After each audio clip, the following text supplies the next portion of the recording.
Maintenant, pour le 2039, il faut savoir qu'il y en a un litige avec... il y avait eu un premier appel de proposition en 2006. Il y avait eu un gagnant qui s'est désisté. Le deuxième en liste a repris intégralement le projet du gagnant.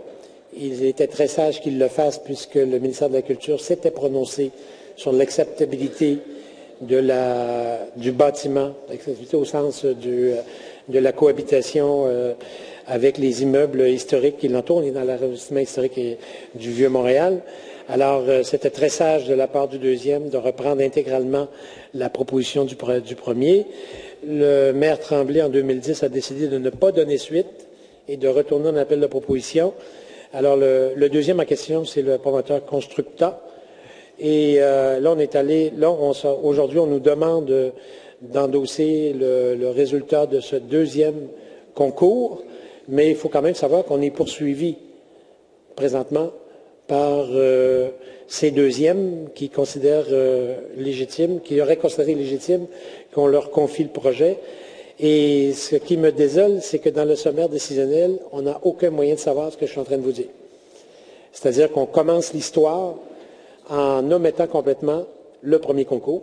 Il faut savoir aussi que ce terrain-là est devenu propriété de la Ville à la fin du passage de Pierre Bouc à la mairie de Montréal, quand il a exproprié 4 terrains dans le Vieux-Montréal, celui-là, l'îlot Saint-François, un autre, 2 autres dont je ne connais pas les noms, mais qui, par bonheur, eux, ont été développés, des plus petits lots. Alors, il nous reste ces deux terrains, celui-là et celui de l'îlot Saint-François, qui sont problématiques, chacun à sa manière, depuis toutes ces années. Alors, il eût été de mise que nous informions le conseil municipal de ces problèmes juridiques relativement à ce terrain-là et que le sommaire décisionnel ne commence pas en 2011 ou en 2012. C'est-à-dire, décision antérieure, ça commence le 7 novembre 2012.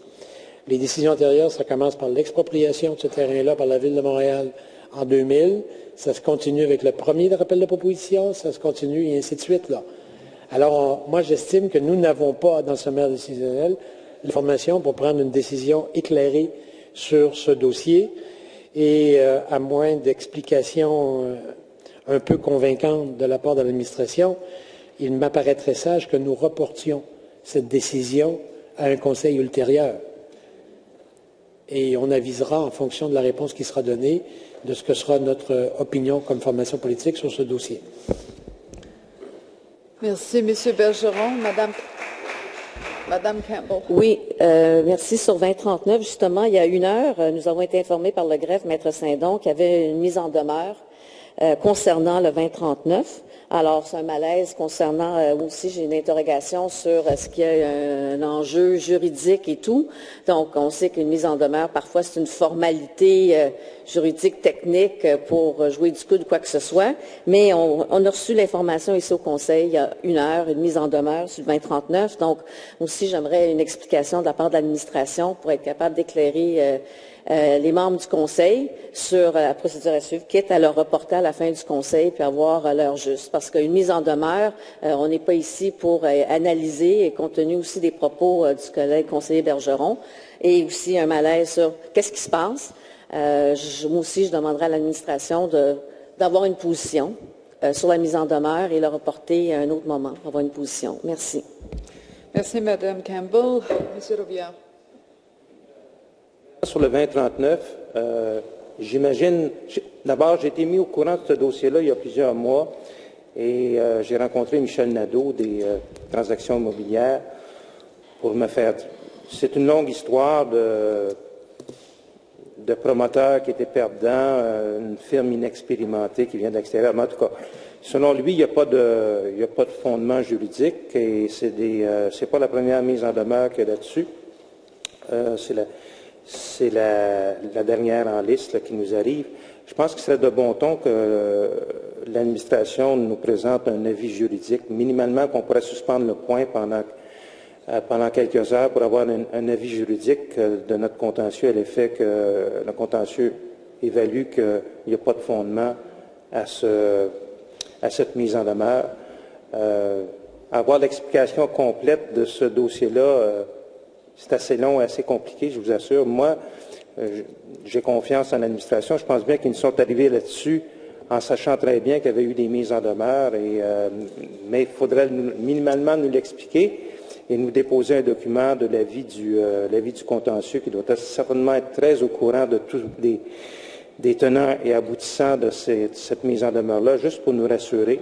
Je pense que c'est un projet qui est assez important, qui attend ça fait des années que ce terrain-là attend d'être développé. On a finalement un développeur. L'arrondissement Ville-Marie s'est assuré que tout est conforme au plan de développement qui avait été convenu, au PPC-MOI qui avait été approuvé pour le promoteur précédent. Et j'apprécierais qu'on ait les informations nécessaires et qu'on procède le plus tôt possible. Merci, Madame la Présidente. Merci, M. Robillard. Madame Rouleau. Une question, Monsieur le maire, concernant la vente des terrains. Il avait été dit que lorsque la Ville vendait des terrains, le fruit de ces transactions allait aux arrondissements. Et j'aimerais savoir où en sont les démarches dans ce sens. Maire Blanchard. Oui, en réponse à Mme Rouleau, vous noterez que dans le dossier en question, je pense que c'est le cas de tous les dossiers où il y a des ventes de terrain maintenant. Je m'excuse de vous tourner le dos, Mme Rouleau.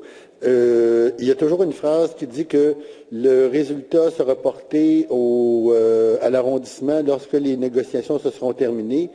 Et on sait que pour ce qui est du financement des arrondissements, nous avons déjà annoncé que ça ferait partie, que la question du pourcentage des montants qui vont être dévolus aux arrondissements vont dépendre effectivement de la nouvelle politique de financement des arrondissements. Donc, en ce sens-là, le dossier va cheminer au même rythme que la prochaine administration va décider de régler le problème de financement des arrondissements. Mais soyez certaines d'une chose, il est bel et bien stipulé dans chacun des dossiers que la portion qui va être dévolue à l'arrondissement fait partie, c'est retenu au bénéfice de l'arrondissement lorsque la situation sera réglée.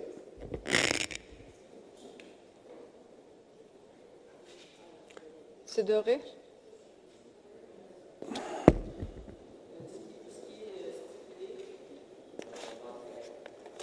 Ce qui est stipulé, c'est que 100% des revenus allaient aux arrondissements.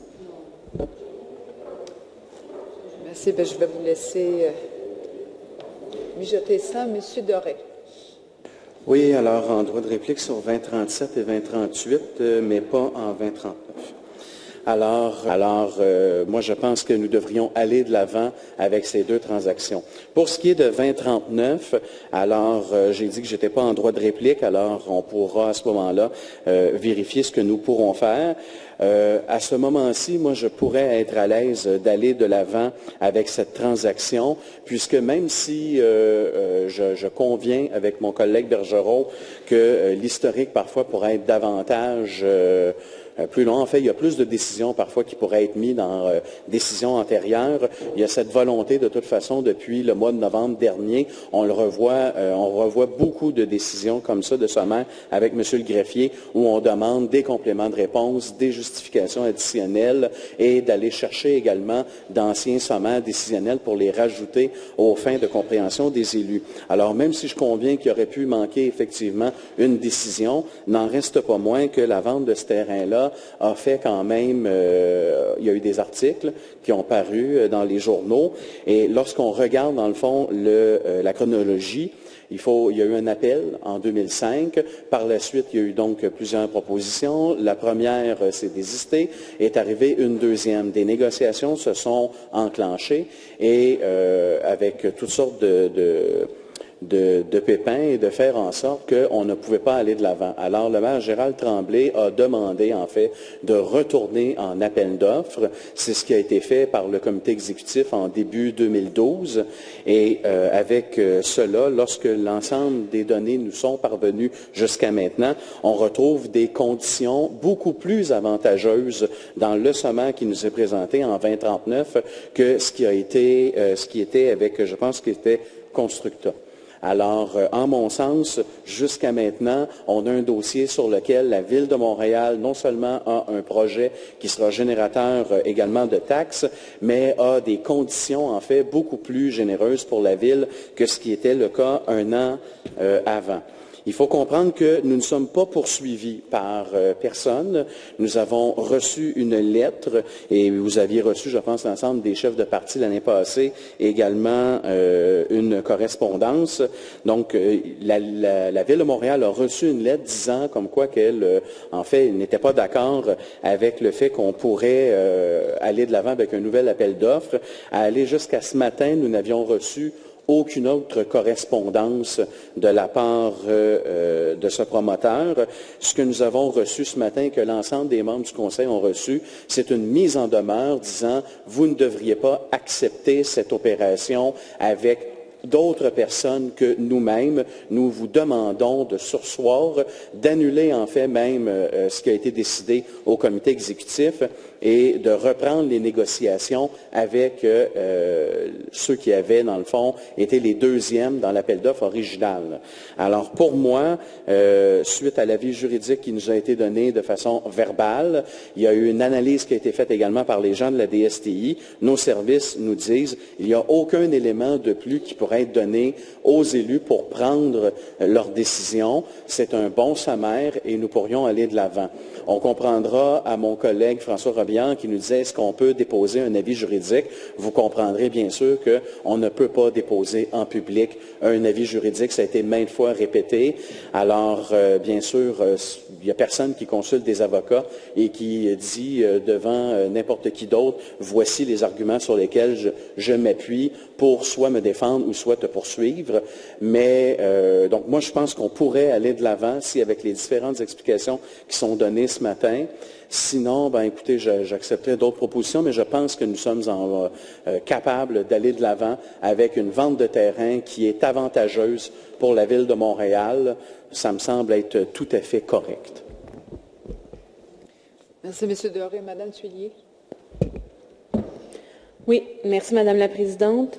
J'avoue que je suis un peu surprise, comme membre du comité exécutif, d'entendre mon collègue Doré parler sur ce dossier parce que, comme membre du comité exécutif, je n'en ai jamais entendu parler. Et nous avons effectivement reçu une lettre le 10 février 2013. Il n'y a jamais eu de discussion au comité exécutif pour nous expliquer ce dossier.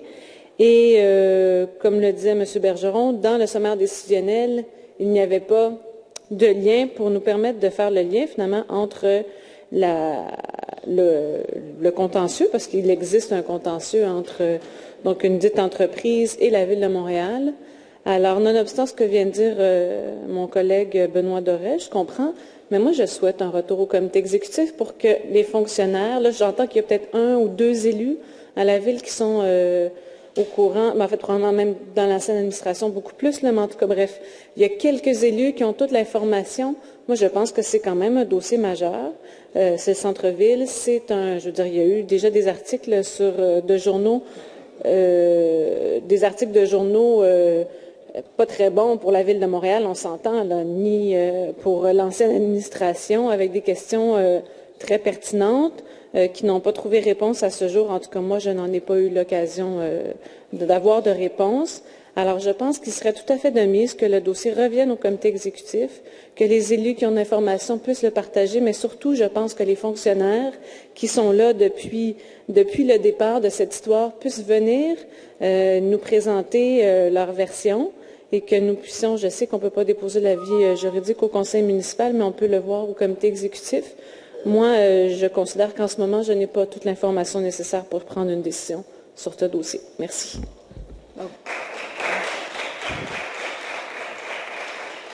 Si j'ai bien compris, vous demandez un retour à l'exécutif. Appuyé par...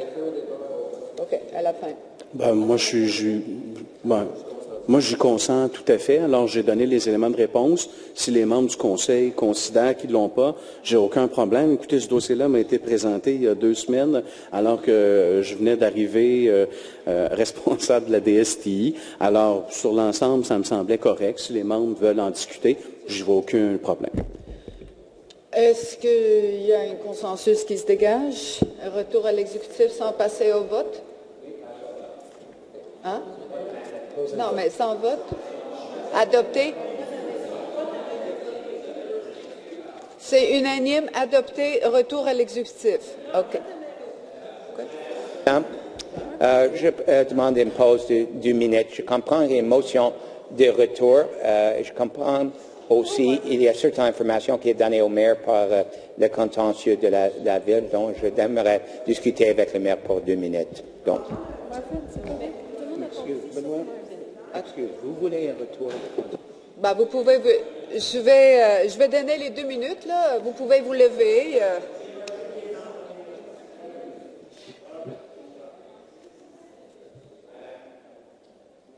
Madame la Présidente, on accepte la motion de retour. OK. Donc. OK. Je demande le vote à main levée à Mme Caron. Main levée. OK. On passe au vote. Ceux qui sont pour le retour à l'exécutif? C'est pas parce que Marvin l'accepte, c'est parce qu'on l'accepte tout le monde ensemble.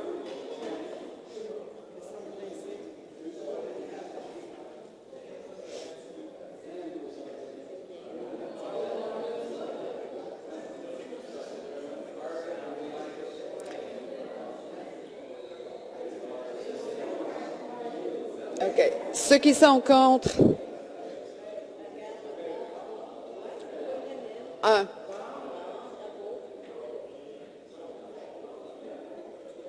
Hein?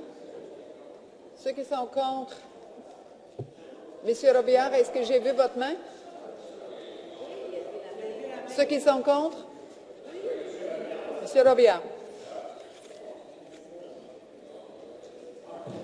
Donc, le retour à l'exécutif est accepté, 47 pour le retour, 1 contre. Les autres dossiers?